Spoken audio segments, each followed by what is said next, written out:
तो जय हिंद, नमस्कार दोस्तों, कैसे हैं आप लोग। आशा करते हैं कि आप लोग बहुत ही अच्छे होंगे। तो आज का जो हमारा टॉपिक है वो है क्लास 10th इतिहास का चैप्टर नंबर 1 यूरोप में राष्ट्रवाद। इसके अंतर्गत जितने भी ऑब्जेक्टिव प्रश्न बनेंगे आज के इस वीडियो में हम उसको कवर करेंगे। तो आप लोग वीडियो को अंत तक ज़रूर देखिएगा। यदि अगर आप लोग चाहते हैं कि हम इसी प्रकार का प्रैक्टिस आपको करवाते रहें तो हमारे चैनल को ज़रूर सब्सक्राइब कर लीजिएगा और वीडियो को लाइक ज़रूर कर दीजिएगा। तो चलिए वीडियो को स्टार्ट करते हैं। तो देखिए, सबसे जो पहला नंबर क्वेश्चन है हमारा, कहता है कि निम्नलिखित में से कौन जर्मन चांसलर था। ऑप्शन नंबर ए है मेजनी, ऑप्शन नंबर बी है हिगेल, ऑप्शन नंबर सी है बिस्मार्क, ऑप्शन नंबर डी है विक्टर एमेनुएल। तो इसका जो राइट आंसर हो जाएगा ऑप्शन नंबर सी हो जाएगा बिस्मार्क। ठीक है। इसके बाद देखिए हमारा दूसरा नंबर क्वेश्चन है कि सेडोन के युद्ध में किसकी पराजय हुई थी। ऑप्शन नंबर ए है फ्रांस, ऑप्शन नंबर बी है जर्मनी, ऑप्शन नंबर सी है ऑस्ट्रिया, ऑप्शन नंबर डी है आपका पर्सा। तो इसका जो राइट आंसर हो जाएगा ऑप्शन नंबर ए हो जाएगा, यानी फ्रांस। ठीक है। इसके बाद देखिए हमारा अगला नंबर क्वेश्चन है कि निम्न में किसने अपने देश में अनिवार्य सैन्य सेवा लागू की थी। ऑप्शन नंबर ए है मेजनी, ऑप्शन नंबर बी है मेटरनिख, ऑप्शन नंबर सी है बिस्मार्क, ऑप्शन नंबर डी है लेनिन। तो देखिए ये क्वेश्चन पूछा गया है 2025 में, याद रखिएगा। इसमें जो राइट आंसर हो जाएगा ऑप्शन नंबर सी हो जाएगा बिस्मार्क। ठीक है ना। इसके बाद देखिए अगला नंबर जो क्वेश्चन है हमारा, कहता है कि 1853 से 54 के क्रीमिया युद्ध में काबुल ने किस देश की ओर से युद्ध में सम्मिलित होने की घोषणा की थी। कि ऑप्शन नंबर ए है फ्रांस, ऑप्शन नंबर बी है ऑस्ट्रिया, ऑप्शन नंबर सी है जर्मनी, ऑप्शन नंबर डी है पोलैंड। ये भी क्वेश्चन 2025 में पूछा गया है। तो इसका जो राइट आंसर हो जाएगा ऑप्शन नंबर ए यानी कि फ्रांस हो जाएगा। ठीक है, ये बात याद रखिएगा। यदि अगर आप लोग इस टॉपिक को पूरे अच्छी तरह से नहीं पढ़े हैं तो हमारे चैनल पर आपको इसका वीडियो मिल जाएगा। आप प्लेलिस्ट में जाकर देख सकते हैं। आपको वहां पर क्लास 10th का सभी विषय की तैयारी कराई जाती है, एक मैथ को छोड़कर। ठीक है ना, क्योंकि मैथ यहां पर समझाना थोड़ा कठिन हो जाता है। इसके बाद देखिए हमारा 5 नंबर क्वेश्चन है, 1954 का जनेवा समझौते के क्रियान्वयन की देखभाल हेतु गठित त्रिदशीय अंतर्राष्ट्रीय निगरानी आयोग का सदस्य निम्न में से कौन नहीं था। ऑप्शन नंबर ए है भारत, ऑप्शन नंबर बी है कनाडा, ऑप्शन नंबर सी है पोलैंड, ऑप्शन नंबर डी है फ्रांस। तो इसका जो राइट आंसर हो जाएगा वो हो जाएगा ऑप्शन नंबर आपका डी हो जाएगा, यानी कि फ्रांस। ठीक है। इसके बाद देखिए हमारा अगला नंबर है कि यूनानी स्वतंत्रता संग्राम के दौरान तुर्की के समर्थन में कौन था। ऑप्शन नंबर ए है आपका इंग्लैंड, ऑप्शन नंबर बी है फ्रांस, ऑप्शन नंबर सी है मिस्र, ऑप्शन नंबर डी है रूस। तो इसका जो राइट आंसर हो जाएगा ऑप्शन नंबर सी हो जाएगा, मिस्र। ठीक है। इसके बाद देखिए हमारा अगला नंबर क्वेश्चन है कि प्रथम जनेवा कन्वेंशन कब हुआ था। ऑप्शन नंबर ए है 1854, ऑप्शन नंबर बी है 1864, ऑप्शन नंबर सी है 1874, ऑप्शन नंबर डी है 1884। तो इसका जो राइट आंसर हो जाएगा ऑप्शन नंबर बी हो जाएगा 1864। ठीक है। इसके बाद देखिए हमारा अगला नंबर है, इटली का एकीकरण कब पूर्ण हुआ। ऑप्शन नंबर ए है 1861, ऑप्शन नंबर बी है 1871, ऑप्शन नंबर सी है 1720, ऑप्शन नंबर डी है 1817। तो इसका जो राइट आंसर हो जाएगा इटली का एकीकरण ऑप्शन नंबर आपका बी हो जाएगा, यानी 1871 हो जाएगा। ठीक है। इसके बाद देखिए अगला नंबर क्वेश्चन है 9वां नंबर कि लुई फिलिप किस देश का शासक था। ऑप्शन नंबर ए है जर्मनी, ऑप्शन नंबर बी है फ्रांस, ऑप्शन नंबर सी है ऑस्ट्रिया, ऑप्शन नंबर डी है इटली। तो इसका जो राइट आंसर हो जाएगा ऑप्शन नंबर बी हो जाएगा, फ्रांस का राजा बना था। ठीक है। इसके बाद देखिए कहता है यूरोपीय सभ्यता का पालना किस देश को कहा जाता है। ऑप्शन नंबर ए है यूनान, ऑप्शन नंबर बी है पुर्तगाल, ऑप्शन नंबर सी है इंग्लैंड, ऑप्शन नंबर डी है पोलैंड। तो इसका जो राइट आंसर हो जाएगा यूनान हो जाएगा, ऑप्शन नंबर ए। इसके बाद देखिए कहता है 11 नंबर क्वेश्चन। इसके बाद देखिए हमारा अगला नंबर है, बोहेमिया निम्न में से किस देश के अधीन था। ऑप्शन नंबर ए है ऑस्ट्रिया, ऑप्शन नंबर बी है यूनान, ऑप्शन नंबर सी है तुर्की, ऑप्शन नंबर डी है पोलैंड। तो इसका जो राइट आंसर हो जाएगा ऑप्शन नंबर ए हो जाएगा, ऑस्ट्रिया। ठीक है। इसके बाद देखिए अगला नंबर क्वेश्चन है हमारा, निम्न में से कौन मित्र राष्ट्र के गुटों में शामिल नहीं था। ऑप्शन नंबर ए है ब्रिटेन, ऑप्शन नंबर बी है जर्मनी, ऑप्शन नंबर सी है फ्रांस, ऑप्शन नंबर डी है रूस। तो इसका जो राइट आंसर हो जाएगा वो हो जाएगा ऑप्शन नंबर बी यानी कि जर्मनी। ठीक है, इसके बाद देखिए अगला नंबर क्वेश्चन है हमारा 1871 में विलियम प्रथम कहाँ का सम्राट बना। ऑप्शन नंबर ए है इटली, ऑप्शन नंबर बी है इंग्लैंड, ऑप्शन नंबर सी है जर्मनी, ऑप्शन नंबर डी है पोलैंड।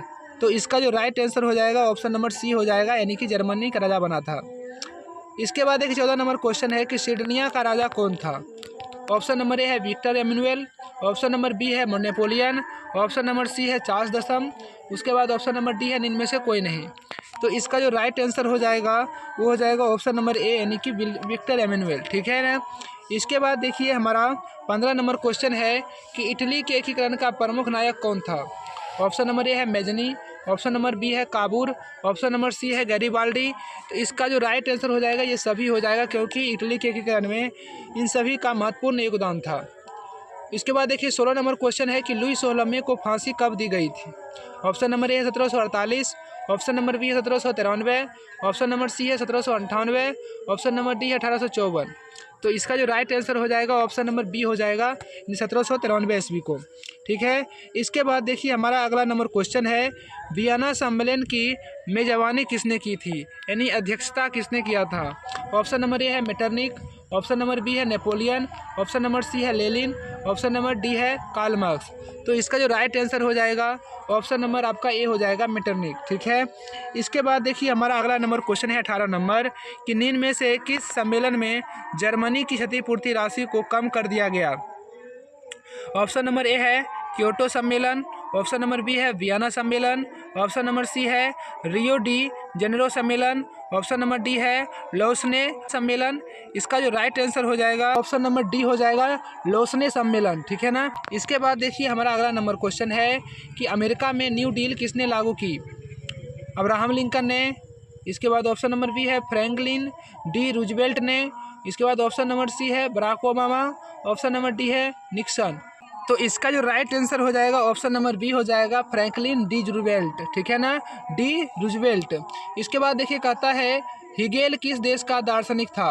ऑप्शन नंबर ए है फ्रांस, ऑप्शन नंबर बी है इटली, ऑप्शन नंबर सी है जर्मनी, ऑप्शन नंबर डी है Austria. तो इसका जो राइट आंसर हो जाएगा ऑप्शन नंबर सी हो जाएगा जर्मनी। ठीक है, इसके बाद देखिए 21 नंबर क्वेश्चन है कि वियना कांग्रेस का मुख्य उद्देश्य क्या था। गणराज्यों की पुनर्स्थापना करना, लोकतंत्र को पुनर्स्थापित करना, राजतंत्रों को पुनर्स्थापित करना, ऑप्शन नंबर डी है इनमें से कोई नहीं। तो इसका जो राइट आंसर हो जाएगा ऑप्शन नंबर सी हो जाएगा यानी राजतंत्रों को पुनर्स्थापित करने का मुख्य उद्देश्य था इसका। ठीक है ना। क्वेश्चन नंबर 22 है सिकंदर कहाँ का निवासी था। ऑप्शन नंबर ए रोम का, ऑप्शन नंबर बी चीन का, ऑप्शन नंबर सी यूनान का, ऑप्शन नंबर डी मिस्र का। तो इसका जो राइट आंसर हो जाएगा ऑप्शन नंबर सी यूनान का। ठीक है ना, option number C is right answer. Sikandar जो था वह यूनान का निवासी था। फ्रांसीसी क्रांति कब हुई, तो याद रखिएगा इसका राइट आंसर 1789 हो जाएगा क्योंकि एक 1789 में हुआ, दूसरा 1830 और तीसरा 1848 में हुआ था। ठीक है, इसके बाद देखिए हमारा अगला नंबर क्वेश्चन है राष्ट्रीय आंदोलन का केंद्र जेना विश्वविद्यालय कहाँ स्थित है। ऑप्शन नंबर ए है इटली, बी जर्मनी, सी रूस, डी ग्रेट ब्रिटेन।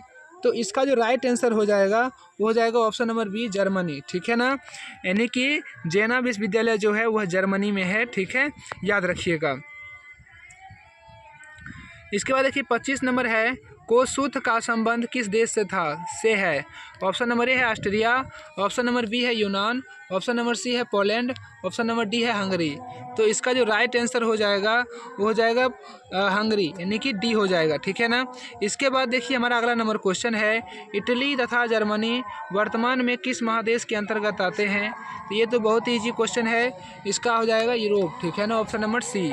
इसके बाद देखिए हमारा अगला नंबर क्वेश्चन है कि फ्रांस में किस शासन वंश की पुनर्स्थापना वियना कांग्रेस द्वारा की गई थी। ऑप्शन नंबर ए है हैबर्सबर्ग, ऑप्शन नंबर बी है आर्लिया वंश, ऑप्शन नंबर सी है बुर्गो वंश, ऑप्शन नंबर डी है जार शाही। तो इसका जो राइट आंसर हो जाएगा ऑप्शन नंबर सी हो जाएगा बुर्गो वंश। 28 नंबर क्वेश्चन है मेजनी का संबंध किस संगठन से था। ऑप्शन नंबर ए है लाल सेना, ऑप्शन नंबर बी है कार्बोनरी, ऑप्शन नंबर सी है फिलिप हेंटारिया, ऑप्शन नंबर डी है डायड। तो इसका जो राइट आंसर हो जाएगा वो हो जाएगा ऑप्शन नंबर बी, यानी कि मैंगनीज का जो संबंध था वो कार्बोनिल संगठन से था। इसके बाद देखिए 29 नंबर क्वेश्चन है, इटली एवं जर्मनी के एकीकरण के विरुद्ध निम्न में से कौन था? ऑप्शन नंबर ए है इंग्लैंड, बी है रूस, सी है ऑस्ट्रिया, डी है प्रसा। तो इसका जो राइट आंसर हो जाएगा ऑप्शन नंबर हो जाएगा सी, यानी ऑस्ट्रिया था। इसके बाद देखिए काउंट काबूर को विक्टर एमेनुअल ने किस पद पर नियुक्त किया? तो इसका राइट आंसर प्रधानमंत्री हो जाएगा, ऑप्शन नंबर सी। इसके बाद देखिए अगला नंबर है, कहता है कि गैरीबाल्डी पेशे से क्या था? तो गैरीबाल्डी जो थे वह पेशे से नाविक थे। इसके बाद देखिए अगला नंबर क्वेश्चन है 32 नंबर, जर्मन राइन राज्य का निर्माण किसने किया था? तो ये भी आप लोगों को पता होगा, नेपोलियन बोनापार्ट ने किया था। इसके बाद देखिए 33 नंबर क्वेश्चन है, ज्वेलवेरिन कैसी संस्था थी? तो यह व्यापारियों की संस्था थी। इसके बाद देखिए अगला नंबर है हमारा, रक्त एवं लोह की नीति का अवलंबन किसने किया था? तो बिस्मार्क ने किया था। ये भी क्वेश्चन बहुत इंपॉर्टेंट है, कई बार एग्जाम में पूछा गया है। इसके बाद देखिए कहता है कि फ्रैंकफर्ट की संधि कब हुई थी? तो इसका राइट आंसर तो आप लोग पता ही होगा, 1871 में। यूरोप वासियों के लिए किस देश का साहित्य एवं विज्ञान प्रेरणा स्रोत रहा? ऑप्शन नंबर ए है जर्मनी, ऑप्शन नंबर बी है यूनान, ऑप्शन नंबर सी है तुर्की, ऑप्शन नंबर डी है इंग्लैंड। तो इसका right answer option number B हो जाएगा, यानी यूनान। इसके बाद देखिए कहता है अगला नंबर क्वेश्चन कि नेपोलियन की क्रांति कब हुई थी? ये क्वेश्चन इस बार पूछा गया है 2025 में, ठीक है, ये बात याद रखिएगा। तो इसका जो राइट आंसर हो जाएगा वो ऑप्शन नंबर बी, यानी कि 1821, ठीक है। इसके बाद देखिए हमारा अगला नंबर क्वेश्चन है कि चार्टिस्ट आंदोलन कहाँ हुआ था? कहाँ हुआ? ऑप्शन नंबर ए है फ्रांस, ऑप्शन नंबर बी है ऑस्ट्रिया, ऑप्शन नंबर सी है आपका हंगरी, ऑप्शन नंबर डी है इंग्लैंड। तो इसका जो राइट आंसर हो जाएगा ऑप्शन नंबर डी, इंग्लैंड हो जाएगा, ठीक है। इसके बाद देखिए अगला नंबर क्वेश्चन है, यूनान को एक स्वतंत्र राष्ट्र घोषित किया गया? Option number A 1836, option number B 1832, option number C 1842, option number D 1830। तो इसका जो राइट आंसर हो जाएगा वो हो जाएगा 1832 ईस्वी, ठीक है। B, option number B is right answer. इसके बाद कहता है कि ऐतिहासिक द्वंद्व की व्याख्या किसने की? ऑप्शन नंबर ए है हिगेल, ऑप्शन नंबर डी है ऑडंट, इसके बाद option number C Humboldt, option number D Jacob Grimm, ठीक है ना। तो इसका जो राइट आंसर हो जाएगा ऑप्शन नंबर ए, हिगेल हो जाएगा, ठीक है। इसके बाद देखिए कहता है कि एंड्रियोपोल की संधि किस कब हुई थी? तो इसका जो राइट आंसर हो जाएगा ऑप्शन नंबर हो जाएगा आपका यहाँ पर 1829 हो जाएगा, ठीक है ना, क्योंकि एंड्रियोपोल की जो संधि हुई थी 1829 ईस्वी में हुई थी, ठीक है। इसके बाद देखिए कहता है कि एंड्रियोपोल की संधि किन दो देशों के बीच हुई थी? तो यहाँ पर तो इसका राइट आंसर कौन क्या हो जाएगा? तो इसका जो राइट आंसर हो जाएगा वो हो जाएगा तुर्की और रूस के बीच हुआ था, ठीक है ना। ये एंड्रियोपोल की जो संधि हुई थी वह तुर्की और रूस के बीच हुई थी। इसके बाद देखिए कहता है कि सेडोन का युद्ध किन के बीच हुआ था? तो इसका जो राइट आंसर हो जाएगा वो हो जाएगा ऑप्शन नंबर सी, फ्रांस और पर्सा के बीच हुआ था सेडोन का युद्ध, ठीक है। इसके बाद देखिए कहता है किस देश का हंगरी पर पूर्ण आधिपत्य था? तो इसका जो ऑप्शन है यहाँ पर देखिए आप लोग, किधर गया रे ऑप्शन, है ये ना है, तो इसका ऑप्शन यहाँ पर नहीं दिया गया है, याद रखिएगा। इसका जो राइट आंसर हो जाएगा वो हो जाएगा ऑस्ट्रिया, ठीक है, यानी कि किस देश का हंगरी पर पूर्ण आधिपत्य था? तो ऑस्ट्रिया का, ठीक है। इसके बाद देखिए 45 नंबर क्वेश्चन है, कहता है कि इसके बाद देखिए 45 नंबर क्वेश्चन है हमारा कि पोलैंड के विद्रोह को किसने कुचल दिया? ऑप्शन नंबर ए है रूस, ऑप्शन नंबर बी है ब्रिटेन, ऑप्शन नंबर सी है आपका ऑस्ट्रिया, ऑप्शन नंबर डी है आपका फ्रांस। तो इसका जो राइट आंसर हो जाएगा ऑप्शन नंबर ए हो जाएगा, यानी कि फ्रांस हो जाएगा, ठीक है, ये बात को याद रखिएगा। इसके बाद देखिए कहता है कि सन 1870 में फ्रांस और पर्सा के बीच युद्ध कहाँ हुआ था? तो ऑप्शन नंबर ए है सेडोन में, ऑप्शन नंबर बी है सेडोबा में, उसके बाद ऑप्शन नंबर सी है आपका साइडान में, ऑप्शन नंबर डी है फ्रैंकफर्ट में। तो इसका जो राइट आंसर हो जाएगा ऑप्शन नंबर ए हो जाएगा, सेडोन में हुआ था, ठीक है। इसके बाद देखिए अगला नंबर क्वेश्चन है कि किस युद्ध के बाद जर्मनी का एकीकरण पूरा हुआ? तो इसका जो ऑप्शन नंबर ए है वो है आपका क्रीमिया का युद्ध, ऑप्शन नंबर बी है सेडोवा का युद्ध, ऑप्शन नंबर सी है फ्रांस और डेनमार्क का युद्ध, ऑप्शन नंबर डी है सेडान का युद्ध। तो इसका जो राइट आंसर हो जाएगा वो हो जाएगा सेडान का युद्ध। ठीक है, ये बात याद रखिएगा, option number D is right answer. इसके बाद देखिए कहता है कि यंग यूरोप का स्थापना किसने किया, यंग यूरोप का संस्थापक कौन था। ऑप्शन नंबर ए है मेजनी, ऑप्शन नंबर सी है बी है गैरीबाल्डी, ऑप्शन नंबर सी है Victor Emmanuel, option number D है मुसोलिनी। तो इसका जो राइट आंसर हो जाएगा ऑप्शन नंबर ए यानी कि मेजनी हो जाएगा। ठीक है, इसके बाद देखिए अगला नंबर क्वेश्चन है कि यूरोप का मरीज किसे कहा जाता था। ऑप्शन नंबर ए है तुर्की को, ऑप्शन नंबर बी है इटली को, ऑप्शन नंबर सी है इंग्लैंड को, ऑप्शन नंबर डी है फ्रांस को। तो इसका जो राइट आंसर हो जाएगा ऑप्शन नंबर ए यानी कि तुर्की को कहा जाता है यूरोप का मरीज। इसके बाद देखिए 50 नंबर क्वेश्चन है हमारा, कहता है कि वियना कांग्रेस कब हुआ था, यानी वियना कांग्रेस जो सम्मेलन हुआ था वो वियना कांग्रेस वह कब हुआ था। तो ऑप्शन नंबर ए है 1815, ऑप्शन नंबर बी है 1818, ऑप्शन नंबर सी है 1820, ऑप्शन नंबर डी है 1848। तो इसका जो राइट आंसर हो जाएगा ऑप्शन नंबर ए हो जाएगा 1815। 51 नंबर क्वेश्चन है कि जर्मनी के एकीकरण का प्रमुख वास्तुकार कौन था। ऑप्शन नंबर ए है मेजनी, ऑप्शन नंबर बी है गैरीबाल्डी, ऑप्शन नंबर सी है लेनिन, ऑप्शन नंबर डी है बिस्मार्क। तो इसका जो राइट आंसर हो जाएगा ऑप्शन नंबर डी यानी बिस्मार्क। जर्मनी के एकीकरण में सबसे अहम भूमिका जो था वह बिस्मार्क का ही था। ठीक है, इसके बाद देखिए हमारा अगला नंबर क्वेश्चन है कि इटली के एकीकरण में इनमें से किसका संबंध नहीं है, बिस्मार्क का, मेजनी का, काबूर का, गैरीबाल्डी का। तो इसका जो राइट आंसर हो जाएगा वो हो जाएगा ऑप्शन नंबर ए, क्योंकि बिस्मार्क का जो संबंध था वह जर्मनी से था। ठीक है ना।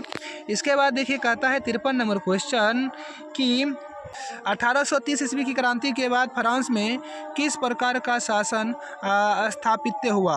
संघीय शासन व्यवस्था, ऑप्शन नंबर बी है संवैधानिक राजतंत्र, ऑप्शन नंबर सी है गणराज्य, ऑप्शन नंबर आपका डी हो जाएगा अधिनायकवाद। ठीक है, तो इसका जो राइट आंसर हो जाएगा ऑप्शन नंबर बी हो जाएगा संवैधानिक राजतंत्र। ठीक है, इसके बाद देखिए अगला नंबर क्वेश्चन है कि जर्मनी के एकीकरण के लिए कौन उत्तरदायी था। Option number count Cavour, option number B Bismarck, option number C Garibaldi, option number D Mazzini.